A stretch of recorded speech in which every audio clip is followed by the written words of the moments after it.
Welcome to Kung Fu Havoc number 2. I'm Echo Fan Grey Wolf. So I was going to make two separate videos. I decided it would be easier just to make one complete video of the advantages of being mixed and the disadvantages of being mixed. So this way I don't have to make two separate short videos. I can just make one complete crazy as fuck video. So if you've been with me long enough to know, you know that I'm part native, part black, and part white. As far as my acting career is going, I'm building myself out as a native because apparently I don't have enough black features to be black. In other words, I'm not dark enough and I have this hair. And there's no way in hell I'm cutting it off. Sorry. There's not enough money in the world that can make me cut this shit off. Anyway, so let's start with the disadvantages of being mixed, okay? A lot of mixed kids can relate. A lot of mixed kids are probably going to chime in on this. So I'm going to try to keep the swearing down to a minimum. Disadvantages of being mixed is really quite simple. You are the victim of racism every day you wake up until the end of time. Alright? Now, I know you're going to be probably saying, how is that possible? I'm going to drop the bomb on you now. It's possible because it's fact. As a person of multiculturalness growing up, before I found out I was part native, I only thought that I was part black and part white because of the way my parents looked. Deep diving in, not looking at my own face, because you know kids have no self-perception of what they look like. Does this like me? My eyes are a little off, but does it look like me? I think it does. Anyway, I have a little talent. I can draw a little bit. Yeah.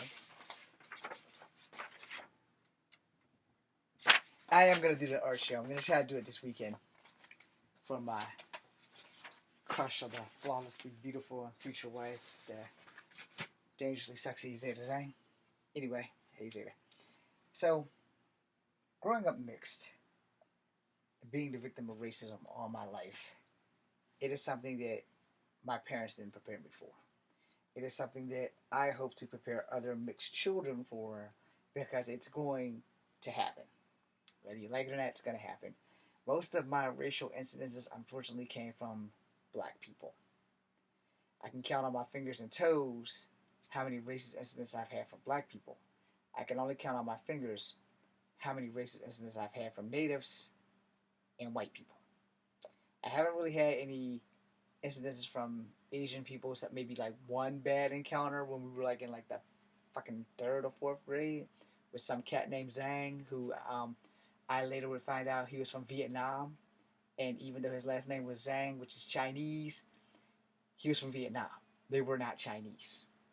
And I didn't even know where the fuck Vietnam was. I knew of the Vietnam War because I was born at the ass end of it, but I didn't know it was actually a place called Vietnam until we had that fight about rice cakes.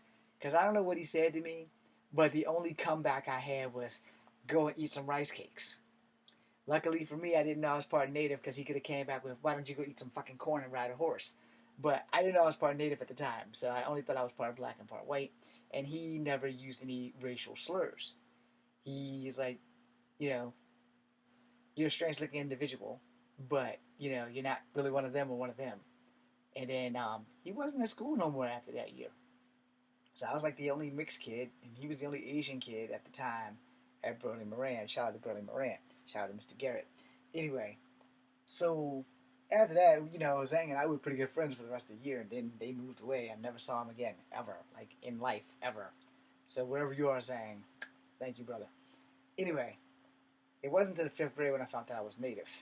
And that's when the world kind of slapped me in the face. A lot of things happened in the 5th grade. The Challenger blew up.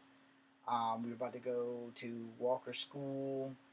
I would meet more mixed kids later, but that wouldn't come into like the 7th grade, maybe the 6th grade. I think maybe the 6th grade, between 6th grade and 7th grade. I can't really remember. But anyway, it was at Walker when I met other mixed kids and found out that I wasn't alone. But it took a minute, you know. So, as a mixed kid, again, most of my bullying and racial stuff came from black people. And I mean, black people would just hound me about calling me a half-breed, half-breed, half-breed. And I got so used to it that I got desensitized, so it didn't bother me. I embraced the fact that I was mixed, and I just went with it from there. Then as I got older and started working and more native features started showing, like my face. So I had to deal with one white guy for 3 years who would not stop calling me Chief. He literally called me Chief for 3 years. My name tag was on there. Biggest day, my government name was James Williams Jr.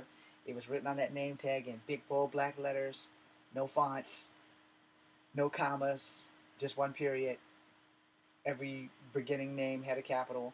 And this motherfucker somehow magically got the word Chief. There's not even a C in my name, but he called me Chief for 3 years. It's like, hey Chief, how you doing, Chief? What's up, Chief? Now, as far as the black cats, it was always, you'll never be one of us. You'll never be one of us. In school, all I tried to date black girls was because I wanted to be black so fucking bad. I wanted to fit in with black people. And to me, it was never not an option. It was just everyone else, it was not an option. I didn't have a really bad experience with natives until I got into my 20s. And only 2 experiences in the same damn day by counseling chiefs, brothers, or whatever the fuck the story goes. Y'all heard it before. It's no need to rehash it. But these was the disadvantages of being mixed. I always was on the ass end of a racial joke. Somebody was always being racist to me on some level or another, applying for jobs where I would write black, and black people would be asking me if I'm sure that I'm black. I'm like, I know what fucking color I am. My birth certificate says black. It's like, yeah, well, you don't look black. You know how many times somebody has actually called me Jose when that's not my name, because I am not of Mexican ethnicity, although Mexicans are indigenous to America and they are also native. My blood is Cherokee. One of my white teachers said that I was a Mexican and I was failing her Spanish class, and she said, I have never met a Mexican who couldn't speak Spanish, and I had to put her in her place, and she was from Spain. So note that there's 2 Spanishes. There's Mexican Spanish and there's Spain Spanish. I don't know which one is which, but we were learning Spanish. And when she said that, I had to explain to her because she wasn't from America. I said, ma'am, first and foremost, that was very racist. Secondly, I'm part Cherokee. I said, I am not Mexican. I am part Cherokee. And at that time, my ignorance, I didn't even know Mexicans were indigenous. I had an inkling, but I wasn't really well versed because, you learn more history in college than you do in school. Because in school, there's so much that they can teach you, and then most of it's been whitewashed. So you don't really get to know about the Aztecs, the Incans, the Mayans, and the Toltecs, and other Mexicano indigenous people that I pretty much butchered that entire flag. And then you have to go get an encyclopedia. And when you read the encyclopedia, that's when I really found out, I was like, well, damn, Mexicans are native. They are Native American. Literally, they are Native Americans. And then that kind of woke me up. So then when people started calling me Mexican, I was like, I'm still Native. So I just accepted it and kept going. Now, these disadvantages were more hurtful heart and emotionally than physically, because physically, I do Kung Fu. I might not look like much, but people have fucked around and found out that I am not the little guy that you want to fuck with. Now the advantages. Alright? The advantages of being mixed. I don't have to be black today when somebody black does something stupid. I don't have to be white today when somebody white does something stupid. I don't have to be native today when somebody native does something stupid. That's advantage number 1. I can walk in all 3 worlds. Okay, I can walk in 2 worlds. I can never, ever really be white. I'm not light enough. Got the hair, but, I'm not light enough. But, I can also not be invited to places that black people go where trouble happens. I definitely don't have to go anywhere where white people go, because then I would be the token. So we don't want to do that. And then I'm on my reconnecting journey as we speak. So I haven't had a whole lot of native exposure other than the 2 bad native experiences. And the 1 native good experience was Court. Not my brother Courtney Monroe. This is Court. He's a Mohawk. So he never gave me any issues about me being mixed. He never told me I was an abomination or any of that stuff. But the two natives that did, because I was trying to date the native chief's daughter from whatever fucking tribe they were from, because they played wheelchair basketball. And the only thing that saved them both is that they were both in wheelchairs. And then I really could have went on the warpath and flipped them out of the chair and beat their ass. But there's no honor in fighting a person who cannot defend himself, especially if you can see and know by looking at them that they really can't defend themselves against someone on your caliber. And by that I mean, just because somebody's in a wheelchair doesn't mean they can't fight. And these guys were, I think they were, for the most part, they were able-bodied, but you know, their legs were kind of skinny. They weren't like, they weren't stable able-bodied. So they either had Canadian walkers or they had other assistance of walking, just like the young lady that I was trying to mess with. She also was slightly able-bodied, but she was slightly, her leg was fucked up. I'm trying to put it nicely because I don't know how it happened or whatever, but somehow or another she had some health issues with her leg. And her legs, they looked exactly the same shape and size, but she walked kind of oddly. I don't know how to put it without offending. And she was very beautiful. Very, very beautiful. And her two uncles, man, they just didn't want nothing to do with me. They wanted to keep her as far away from me as possible because there's not too many people that will look you dead in the face and tell you you are an abomination. And that's pretty much what they told me. Their first uncle, which was either the middle kid or the youngest kid to her dad, and brother-wise, and he rolled right up on me. We do not want abominations mixing with our tribal chief's daughter. It's like, abominations? He said, yeah, you're not full native. You're not pure blood. You are an abomination to our people. It's like, I'm not even from your tribe. You are still an abomination. That word has never left me from hearing that from that day. We were at the Jefferson School. We were right outside in what is the new parking lot. And this dude literally told me to my face that I was a fucking abomination. And that shit hurt. Only to have him roll away after I told him if he wasn't in that wheelchair, I'd beat his ass. His brother rolls right up behind him and gets on my case again. You're not pure blood. We don't want anybody who's not pure blood blending in our family or our tribe. So, yeah. Let me explain to you.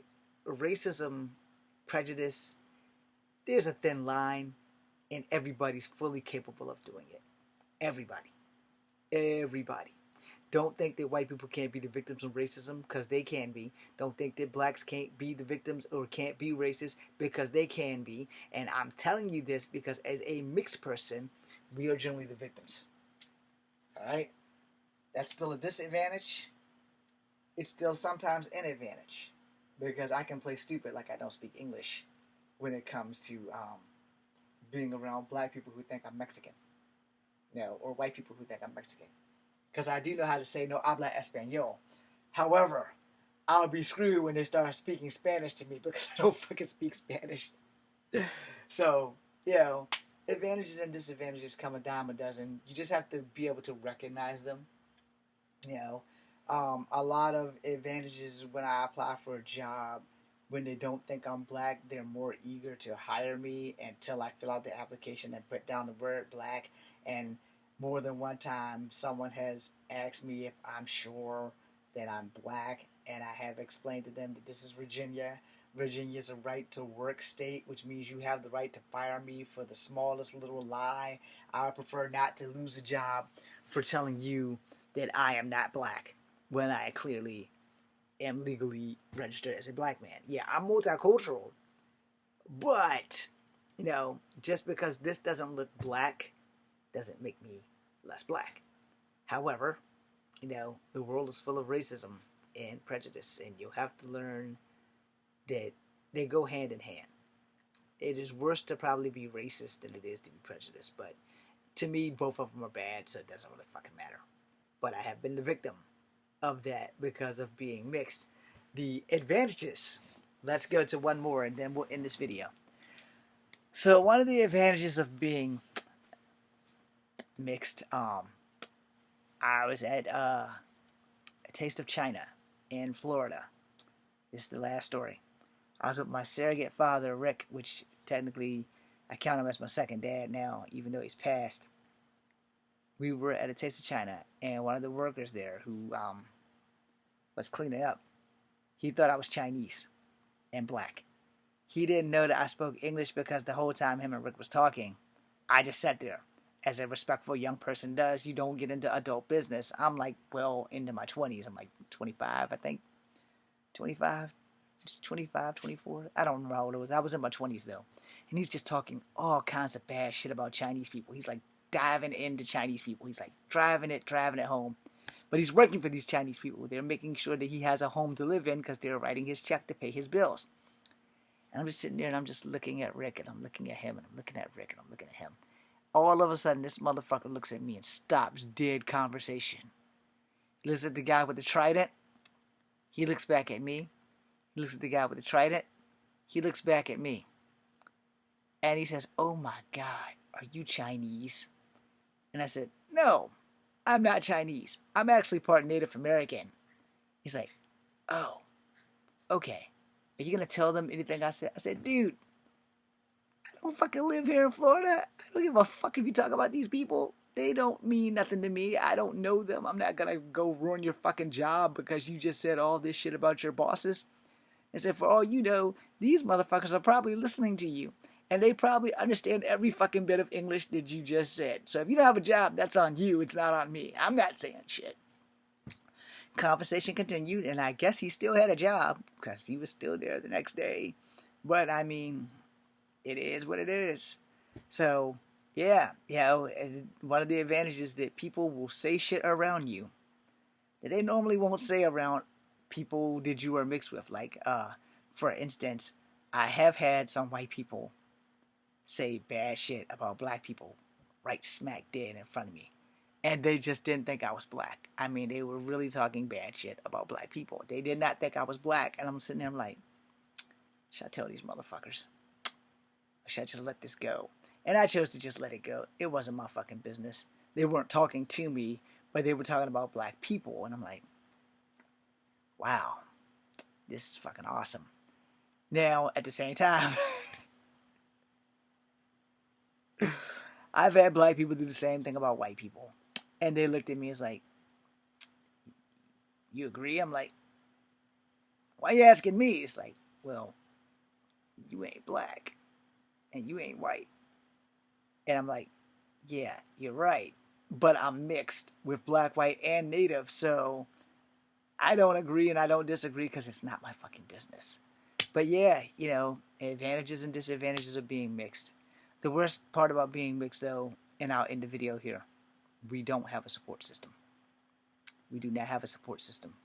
I'm hoping that the next generation Z, X, Y, because I'm Generation X, but Generation Z or Y, or you millenniums, I hope you guys give mixed kids a support system. You should probably also give LGBT kids a support system too, because I'm still learning about the alphabet community, but as far as the mixed people are concerned, we need the support system the most. That being said, I'm Echo Fang Grey Wolf. Be seeing you.